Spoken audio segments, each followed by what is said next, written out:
You are looking at an accident waiting to happen. The place, Vietnam. Dust doesn't seem as deadly as Viet Cong bullets, but it can be.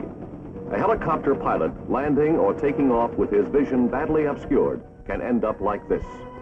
Two aircraft have collided during a dusty takeoff with fatal results. There is, however, a positive side to this scene, since at least 4 life-saving lessons can be learned from it. First, try to avoid landing or takeoff areas with unfavorable conditions, such as dust. Second, if you are forced to take off or land in heavy dust, spread out your formation. Third, when landing or taking off in dust, to avoid disorientation, maintain visual contact with the horizon as long as possible.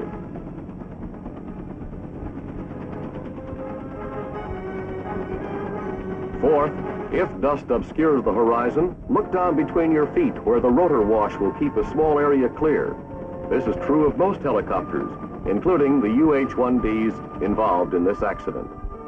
These are lessons learned the hard way, but they can be used to save lives and help win a war. And that is what this film is all about.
Since September 1965, when the 1st Air Cavalry Division entered the Vietnamese conflict, Army air mobility has become far more than a concept. At the 1st Air Cav's base at An Khe, Major General Harry W.O. Kinnard, the first commander to lead the Air Mobile Division into combat, explores some of the division's experiences, techniques, and tactics. The real enemy. Our aerial cavalry has been able to find the enemy. Our aerial engineers, moving by helicopter, have been able to move to the most inaccessible places and build landing zones for our helicopters and even landing strips for fixed-wing aircraft as large as C-130s. Our tube artillery has been able to move in our large Chinook helicopters into inaccessible areas completely devoid of roads, and to set up there and provide support for our infantrymen, so that when the VC fire at our infantry with their rifles, the response which they receive from us is with a volley of 105 millimeter artillery. Our aerial rocket helicopters have worked out extremely well. Our communications have done extraordinarily well also. In short, all of the things which we developed in the testing period in the United States have worked in combat. Yes, as General Kinnard says, helicopter operations have proven themselves under actual combat conditions.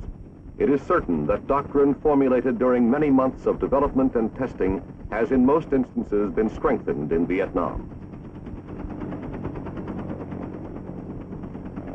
At other times, however, some refinements or revisions have been found necessary. Whether strengthened or refined, all air-mobile doctrine is being subjected to intensive study during the Vietnamese fighting, with many observations and recommendations received from unit commanders and those in higher echelons. These are evaluated, and one result is a series of lessons learned in Vietnam. Perhaps the best way to present some of them is to follow a typical helicopter operation from beginning to end. However, because all scenes shown are actual combat footage, there will be some inconsistencies as personnel and various aircraft of different units are intermingled. Like most operations, this air-mobile assault begins with a series of briefings, such as this operational order for pilots and other officers involved. Because missions differ so greatly from day to day, briefings have proved especially critical in Vietnam. Pilots must also brief their crews. Door gunners and crew chiefs who act as door gunners in flight must be trained to work as a close-knit team with pilots and co-pilots. The search and destroy operation really begins as troops prepare to load aboard the assault helicopters. This introduces what is perhaps the most basic lesson learned during helicopter operations in Vietnam, that every possible means should be taken to ensure that the troops will be ready to fight at their most proficient level the instant they hit the ground. To help achieve this, there are many techniques to keep in mind during the loading phase. One is to plan for the troops to board the assault helicopters so as to maintain small unit integrity.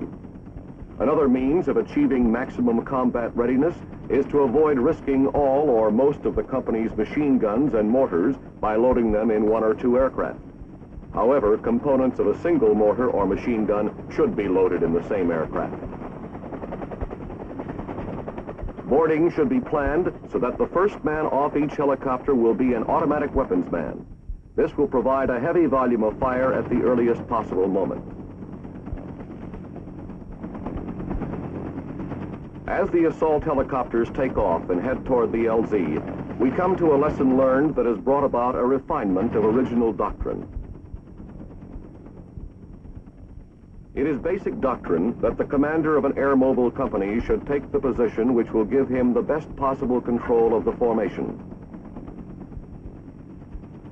The refinement suggested by operations in Vietnam is that this position very often should be the last ship of the formation, rather than the lead aircraft.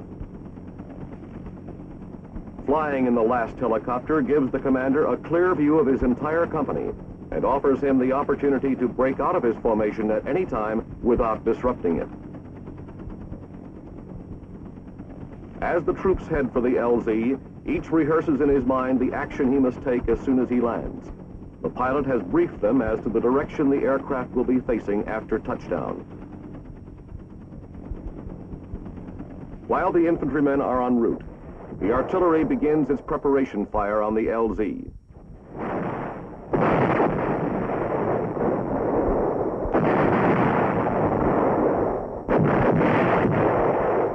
If an artillery preparation is not employed, a forward air controller marks the LZ so that the Air Force can launch its pre-strike. Heliborne assaults in Vietnam have strengthened pre-strike doctrine. Where the probability of heavy enemy contact is imminent, a pre-strike or other heavy suppressive fires on and around the LZ is mandatory, beginning 15 to 30 minutes prior to the actual assault.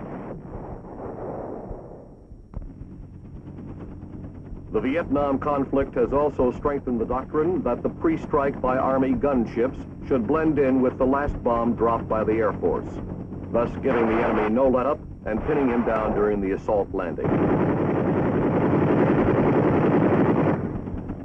The assault ships and their gun escorts near the LZ.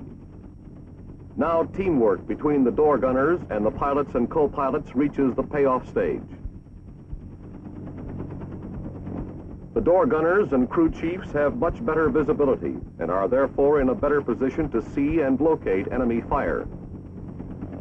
Anytime their aircraft is fired upon, it is up to one of them to drop a smoke grenade to mark the target.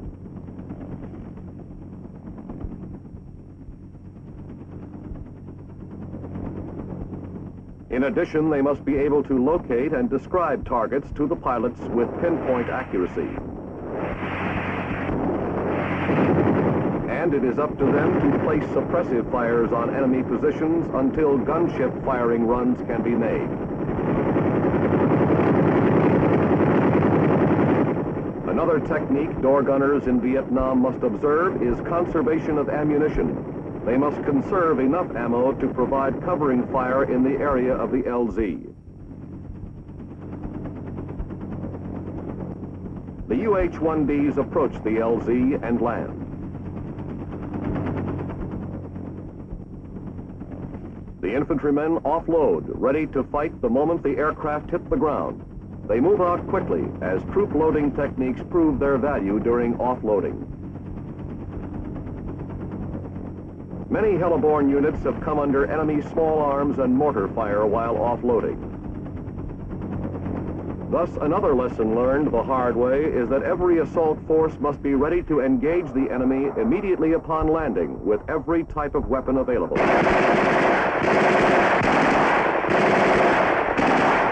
Prompt deployment is vital, and in the event of enemy resistance, all available fires must be laid down on the surrounding area to secure the LZ for additional helicopters.